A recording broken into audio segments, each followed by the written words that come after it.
شنو خاصنا في هاد الصيد؟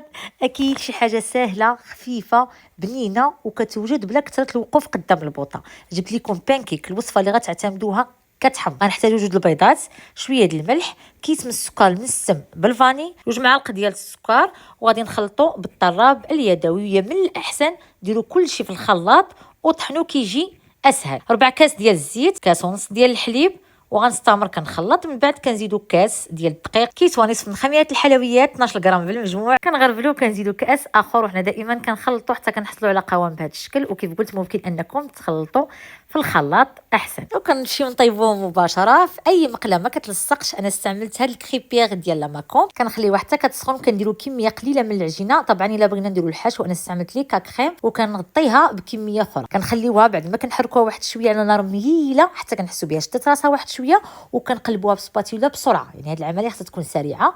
كنخليوها تحمر على خطرها حتى كتنفخ، وكنزولوها بنفس الطريقه. غادي نطيب الكميه كامله اللي عندي، ولا ما بغيناش نديروا الحشو عادي غادي نديروا العجينه ونطيبوها ماشي مشكل. كيف كتعرفوا الوليدات كيبغيو الشوكولا، داكشي علاش كنزيدوا ليهم. وجالسين في الدار كيبغيو ديما حاجه اللي تعجبهم. والتقديم كيبقى اختياري.